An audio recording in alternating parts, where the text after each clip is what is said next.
sebaik kayak apapun ngeliat uang, kalau kita keamanan yang diragukan bisa disalahgunakan uang tersebut. Itu juga dicairinnya mereka cuma maksimal sekali tarik juga $500 itu udah hebat. Nah, kayak para liners, cek keamanannya, legalitasnya.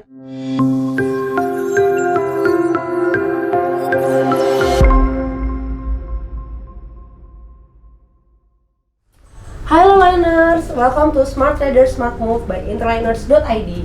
Dengan saya Georgiana Jimima yang akan menemani liners semuanya nih. Tentunya di sini kita akan membahas mengenai dunia trading yang lagi hits-hitsnya. Dari sekarang kita akan membahas mengenai manual versus robot. Sebelum kita masuk ke perbincangan kita, aku akan memperkenalkan nih narasumber yang akan kita bahas mengenai hal ini, yaitu Bapak Supako Chandra, salah satu founder dari Interliners.id, dan ada business manager Kak Verisko. Nah, Kak, gimana nih? Kita lagi mau bahas mengenai robot, manual versus robot. Seru nih. Seru nih, pasti seru nih. Karena lagi panas-panasnya. Lagi panas, lagi happening, lagi hits, lagi banyak diperbincangkan di semua media sosial nih. Menurut kalian, apa sih yang dimaksud dengan trading robot atau trading manual? Oke, siapa dulu nih? Silakan. Saya dulu aja. Ya, nggak apa-apa. Santai. Biar gak bentrokan. Oke, ya kalau trading manual udah pasti trading yang dilakukan sendiri, namanya aja manual. Ya kan? Jadi resikonya seperti apa, keputusan pengambilan posisinya bagaimana, atas dasar apa, semua atas dasar pemikiran kita masing-masing. Ya mungkin nggak sendiri juga sih, biasa ada konsultasi sama si konsultan atau tradernya. Ya, kalau robot tentunya udah harusnya namanya robot itu udah autopilot. Oke, kita nggak ngapa-ngapain, nyerahin semuanya sepenuhnya sama robot, tiba-tiba posisi udah nongol. Iya, betul. Ya, paling kayak gitu sih. Dari segi resiko, nggak bisa ditentuin per setiap transaksi karena biasanya si pengguna robot ini udah ditahu dari awal. Nih robot ini pakai metodenya apa sih? Stop loss kah? Averaging kah? Kayak gitu sih, Mi. Berarti kalau untuk jenis-jenis robot sendiri itu emang ada berapa sih? Kalau dari menurut Koko nih? Robot sendiri, oke. Kalau robot yang saya tahu sih mungkin kayak ada yang sekedar memberikan signal, oke. Ada juga yang menggunakan sistemnya stop loss nih robot. Jadi tiap ada time frame berapa nih, dia pilih time frame-nya 30 menit, 15 menit. Setiap kali time frame itu ganti candle, dia masuk posisi. Ada juga yang seperti itu. Ada juga robot yang mungkin pakai sistemnya averaging. Nah, jadi ya udah average saja terus. Tergantung modalnya kuat-kuatan dulu nih. Kalau nggak kuat ya udah selesai. Nah, kayak gitu. Ya mungkin kurang lebih gitu. Kalau menurut Koko, Kak Verisko?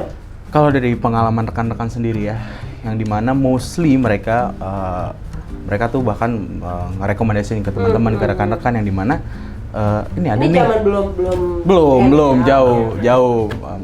Ya, jadi mereka ada nih tempat naruh dana, lo diem doang, gak ngapa-ngapain, duit tuh nambah, gak berkembang, yang which mean it doesn't make any sense gitu loh, kayak yang benar. Cuma kadang pada saat itu kita belum menutup mata karena emang dunia semakin canggih di situ kan. Jadi ada yang baru, tapi kita sebagai yang ada logikanya lah ya, ada logikanya. Masa segampang itu? Kalau emang iya, ya harta gue jual-jualin deh. Iya, benar. Aset gue kembangin di situ. Kayak jadi masih banyak tuh rekan-rekan yang kena di situ, masih yang terjun di situ. Nggak tahu mereka kayak gimana. Cuma saat ini saya belum masuk sih ke situ. Yang penting, tapi sejauh ini ya kita udah lihat sendiri hasilnya kayak gimana sih. Jadi emang untuk jenis robot sendiri yang lo tau adalah yang kayak gitu tuh? Yang kayak gitu, ya. Jadi yang dikenalin dari teman-teman lo nih? Ada satu lagi sih yang udah sebelum rame ini kena. Dia kayak diinfoin jam segini masuk sekian, jam segini masuk sekian. Kayak jadi yang kita udah ngerti kayak jadi lucu ya. Jadi kok setiap jam udah tahu masuknya jam berapa. Kayak gitu. Iya, kayak gitu. Iya, yang pertama kalau nggak salah. Yang akhirnya margin call semua kan. Yang marketnya tiba-tiba anjlok. Ini kayaknya robot yang dibahas Verisko ini yang ujung-ujungnya scam ya. Iya. Iya, kalau benar. Sontoloyo kalau nggak salah. Aduh. Oke. Nah, kalau misalkan kita kan bekerja di dunia trading yang sifat perusahaannya adalah legal. Jadi secara legalitas kita jelas gitu, terdaftar di BPPT.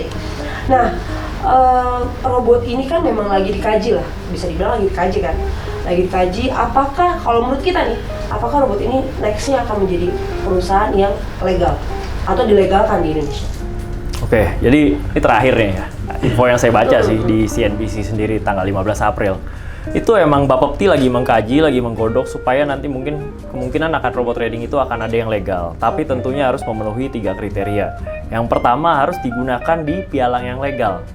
Yang kedua transparansi algoritma, itu yang paling penting. Jangan tahu-tahu posisi tiba-tiba nongol lagi, marketnya udah kemana nggak tahu ya. Nah, yang ketiga ya harus memenuhi kriteria yang ditetapkan oleh Bapepti sendiri. Kriterianya apa aja belum jelas. Jadi mungkin kalau untuk robotnya sendiri itu mungkin nggak bakal legal gitu, tapi dia harus terjun dulu di perusahaan pialang gitu kok. Mungkin robotnya, ini belum jelas sih Mi. Cuma yang pasti robot tradingnya sendiri lagi mau dilegalkan, tapi kan memenuhi kriteria yang gimana nih yang masih samar-samar lah. Kita belum jelas. Yang pasti bukan info di luar kira-kira tuh gimana Bang? Ya menurut saya sih pasti kedepannya peraturannya pasti kriterianya akan sulit. Sulit, nggak segampang itulah. Kayak kalau saya ngelihat dari kacamata saya sekarang ini yang mana belum jelas, ya perusahaan pialang sendiri tentunya nggak segampang itu kasih izin kepada robot untuk masuk ke firewall sistemnya mereka gitu.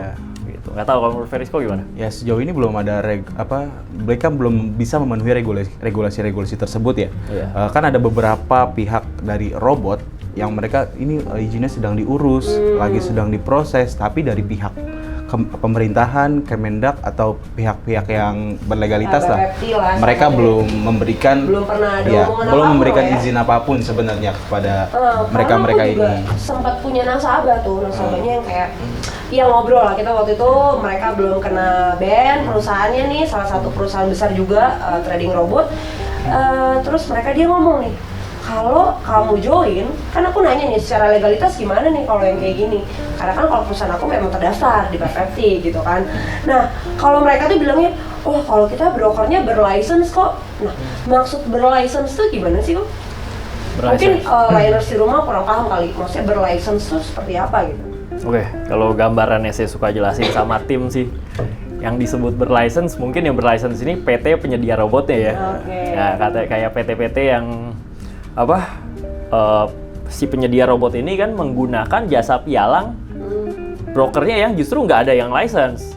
Pialangnya nggak berlicense. Yang berlicense yang disebut ini yang penjual software robotnya ini. Yang dimana dia kan punya yang namanya label PT. Ya untuk orang bisa punya PT kan mesti daftar dulu ke pemerintah baru. Nah itu disebut berlicense. Mereka melabeli itu. Cuma kan ini kata-kata ini bisa jadi dibelokin. Seolah-olah yang berlicense ini pialang-pialangnya. Padahal pialangnya yang dipakai ini kan semua nggak berizin di Indonesia, nggak ada kantornya. Jadi memang izinnya dari luar gitu, mereka ambil sendiri, franchise lah jadinya gitu ya? Atau? Sekarang kan banyak pialang-pialang nggak berizin asing yang masuk ke Indonesia kan, yang cuma promosinya online, kita buka Instagram dikit muncul, thread ya kan? Ya, yang titik-titik belakangnya apa? Kayak gitu-gitu lah, gitu sih. Kira-kira kalau menurut Ferisco gimana nih? Yang untuk license, ya mostly kayak gitu sih, cuma kebuktinya itu belum bisa dibuktikan secara transparansi untuk semua pihak gitu loh. Paling mereka berbicara seperti itu untuk dari pihak ke pihak yang mereka ajak kayak gitu kan. Belum ada kan kalau kita untuk cek. Mengikat iya, ya. Seperti itu. Jadi kita nggak bisa lihat cek di sini itu nggak ada transparansi seperti itu untuk license tersebut tadi. Mostly sih mereka dari luar negeri ujung-ujungnya kan. Kalau yang ngurus orang-orang sini juga sebenarnya. Kayak gitu. Meng-highlight orang-orang sini dan mungkin yang kayak kita tadi udah bahas nih, yang Koko tadi bilang, yang menjual ini kan ada orang-orang ya, ada oknum-oknum ya. Salah satunya adalah afiliator yang kita tahu lah ya, sekarang lagi ada di suatu tempat lah di negara ini gitu. Nah, kalau dengan adanya kejadian yang lagi happening di berita, di media sosial, menurut kalian siapa sih sebenarnya yang diuntungkan? Karena kan secara penglihatan kita nasabah udah pasti nggak diuntungkan kalau menggunakan trading robot ini. Afiliator juga mungkin kok nggak diuntungkan gitu. Sebenarnya dari siapa sih? Siapa sih yang diuntungkan? Kalau afiliator kan beda ya dengan robot. Afiliator kan mereka yang dua nama besar sedang happening, mereka masuknya ke binary option. Mungkin sama sistem kedoknya ya, sama dengan yang robot-robot ini yang sudah ditetapkan menjadi tersangka. Cuma beda sistem aja. Kalau untuk binary option sendiri, yang saya yakini mereka itu sebuah platform. Dan marketnya itu nggak real, nggak global gitu. Jadi hanya platform yang menampung semua dana para investornya dan diputerin aja, dan marketnya itu OTC kan. Dia bisa digerakkan kapan aja gitu loh.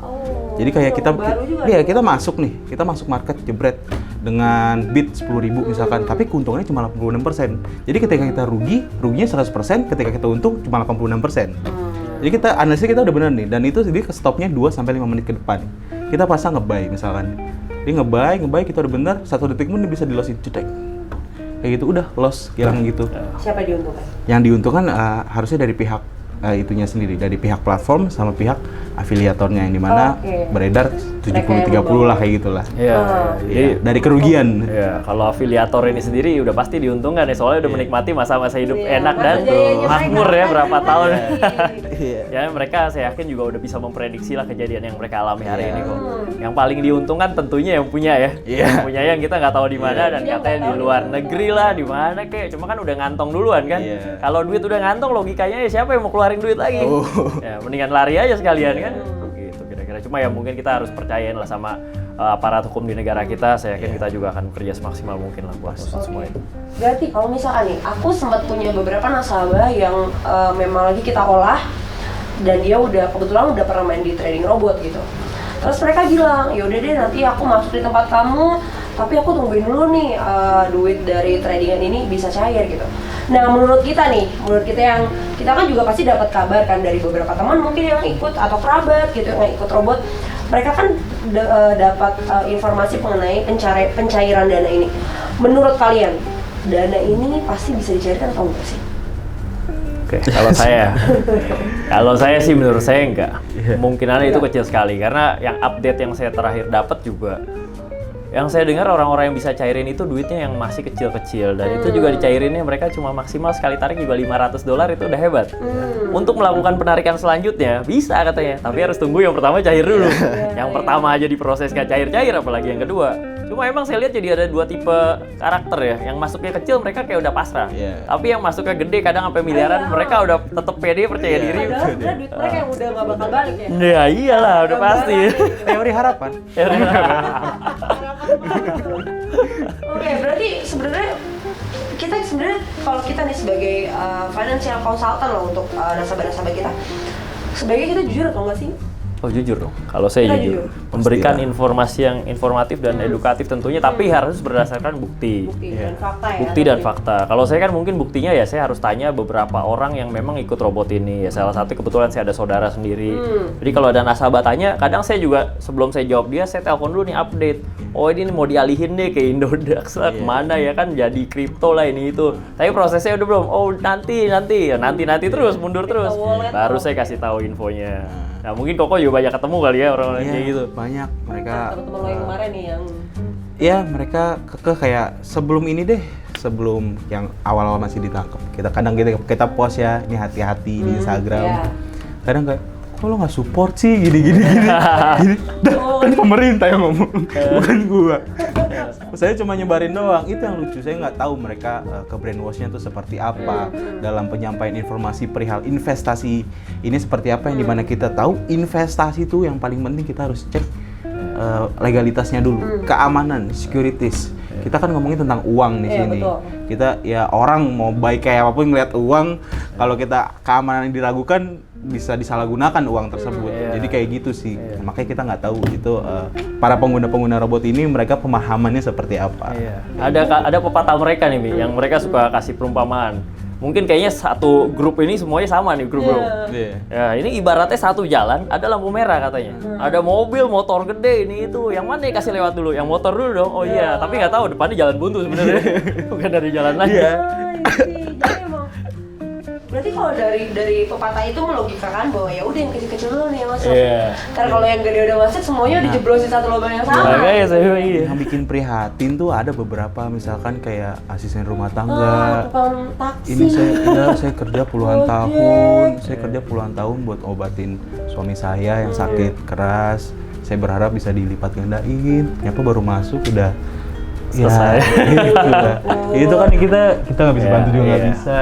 Jadi memang orang-orang yang kena di sini adalah orang-orang yang bisa dibilang tuh semua ranah, dari low, middle to paling tinggi pun kena gitu ya. Oke, para liners, cek keamanannya, legalitasnya. Paling penting ada legalitasnya. Nah, sebelum kita membahas legalitas nih, kita bakal temuin teman-teman di next video. Bye.